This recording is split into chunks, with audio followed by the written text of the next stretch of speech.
Hi dears, welcome back. ഞാനിന്ന് വന്നിരിക്കുന്നത് ഒരു അടിപൊളി ചെമ്മീൻ അച്ചാറിൻ്റെ റെസിപ്പി ആയിട്ടാണ്. ഏറെ കാലം കേടാക്കാതിരിക്കുന്ന നല്ല ടേസ്റ്റി ആയിട്ടുള്ളൊരു ചെമ്മീൻ അച്ചാറാണിത്. ഒരിക്കലെങ്കിലും ചെമ്മീൻ അച്ചാർ ഇങ്ങനെ ഉണ്ടാക്കി നോക്കിയാൽ പിന്നെ നിങ്ങൾ ഇങ്ങനെയേ അച്ചാർ ഇടുള്ളൂ, അത്രയ്ക്ക് ടേസ്റ്റാണ്. അപ്പം നമുക്ക് റെസിപ്പി എങ്ങനെയാണെന്ന് നോക്കാം.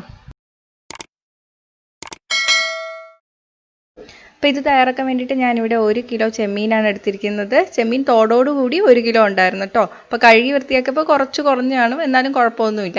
ചെമ്മീൻ അച്ചാറിൻ്റെ വേറൊരു റെസിപ്പി ഞാൻ അപ്ലോഡ് ചെയ്തിട്ടുണ്ടായിരുന്നു. അതിൽ ചെമ്മീൻ എങ്ങനെയാണ് വൃത്തിയാക്കി എടുക്കുന്നതെന്നൊക്കെ കാണിച്ചിട്ടുണ്ട്.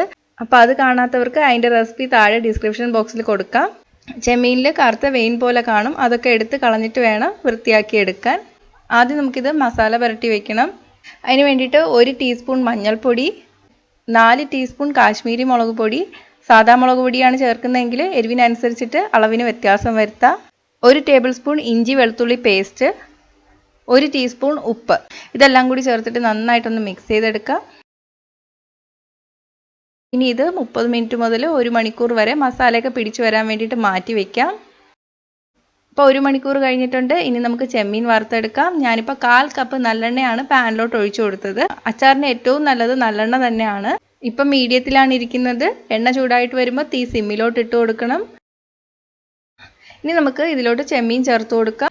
തീ കൂട്ടിയിടരുത്, എന്നാൽ താഴ്ഭാഗം പെട്ടെന്ന് മൊരിഞ്ഞു വരും, അകമൊന്നും വേവത്തുമില്ല. ഇതിന് ശേഷം നമ്മൾ ചെമ്മീൻ വേവിച്ചൊന്നും എടുക്കണില്ല. അപ്പോൾ ഏകദേശം ഒരു 10 മിനിറ്റ് സിമ്മിലിട്ട് വേവിക്കാം. അപ്പോഴത്തേക്ക് താഴെയൊക്കെ മൊരിഞ്ഞു വരും. ഒരു 3 മിനിറ്റ് ആയിട്ടുണ്ട്. ഇപ്പോൾ ചെമ്മീനിൽ നിന്ന് വെള്ളമൊക്കെ ഇറങ്ങി തുടങ്ങിയിട്ടുണ്ട്. കുറച്ച് കഴിയുമ്പോൾ ഇതങ്ങ് വറ്റിപ്പോവും. 10 മിനിറ്റ് കഴിഞ്ഞിട്ടുണ്ട്. ഇനി നമുക്ക് ചെമ്മീൻ തിരിച്ചിട്ട് കൊടുക്കാം. താഴ്ഭാഗവും കൂടെ ഇതുപോലെ വെന്ത് വരണം.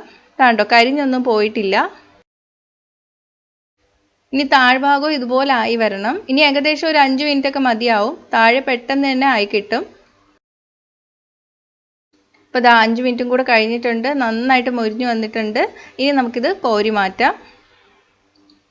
ഇതുപോലെ തന്നെ ബാക്കിയുള്ളതും വറുത്തെടുക്കാം. അപ്പോൾ ഞാൻ എന്താ അപ്പോൾ എല്ലാം വറുത്തെടുത്തതിന് ശേഷം ഞാൻ തീ ഓഫ് ചെയ്തിട്ടുണ്ട്. ഈ എണ്ണയിൽ കുറച്ച് പൊടികളൊക്കെ ഉണ്ട്, അത് നമുക്ക് അരിച്ചു മാറ്റാം. ഈ വറുത്തെടുത്ത എണ്ണയിൽ തന്നെ നമുക്ക് അച്ചാറിനുള്ള മസാലകൾ തയ്യാറാക്കി എടുക്കാം. ഇപ്പോൾ ഏകദേശം ഒരു 2 ടേബിൾ സ്പൂണോളം എണ്ണയുണ്ട്. നമുക്ക് 3 ടേബിൾ സ്പൂൺ എണ്ണ വേണ്ടി വരും. അച്ചാർ ഒട്ടും കേടാകാതിരിക്കാൻ വേണ്ടിയിട്ടാണ് ഇത്രയും എണ്ണ ചേർക്കുന്നത്. വറുത്തതിന് ശേഷം ബാക്കിയുള്ള എണ്ണ 3 ടേബിൾ സ്പൂൺ ഉണ്ടെങ്കിൽ അത് മാത്രം എടുത്താൽ മതി, വേറെ എണ്ണ ചേർക്കണ്ട. എണ്ണ ചൂടായിട്ട് വരുമ്പോൾ 1 ടീസ്പൂൺ കടുക് ചേർത്ത് പൊട്ടിക്കാം. കടുക് പൊട്ടി തുടങ്ങുമ്പോഴേക്ക് 1/2 ടീസ്പൂൺ ഉലുവ കൂടി ചേർത്ത് കൊടുക്കാം. 1 തണ്ട് കറിവേപ്പില, 10 വലിയ വെളുത്തുള്ളിയാണ് ഞാൻ എടുത്തിരിക്കുന്നത്. ചെറുതാണെങ്കിൽ 20 എണ്ണം വരെ ചേർക്കാം. 1-2 പച്ചമുളക് ചേർക്കാം. 1 ടേബിൾ സ്പൂൺ ഇഞ്ചി നീളത്തിൽ അരിഞ്ഞത്, കുറച്ച് ഉപ്പ് കൂടി ചേർത്ത് കൊടുക്കാം. ഇതൊന്ന് 1 മിനിറ്റ് വഴറ്റിയെടുക്കാം. ആ വെളുത്തുള്ളിയുടെ പച്ചമണമൊക്കെ ഒന്ന് മാറി വരണം. ഇനി നമുക്കിതിലോട്ട് പൊടികൾ ചേർത്ത് കൊടുക്കാം. 2 ടീസ്പൂൺ കാശ്മീരി മുളക് പൊടി, ഒന്ന് ഇളക്കി കൊടുക്കുക. 1/4 കപ്പ് വിനാഗിരി കൂടി ചേർത്ത് കൊടുക്കാം. ഇത് നന്നായിട്ട് തിളപ്പിച്ചെടുക്കണം. 1 ടീസ്പൂൺ പഞ്ചസാര, ടേസ്റ്റ് അഡ്ജസ്റ്റ് ചെയ്തെടുക്കാൻ വേണ്ടിയിട്ടാണ്.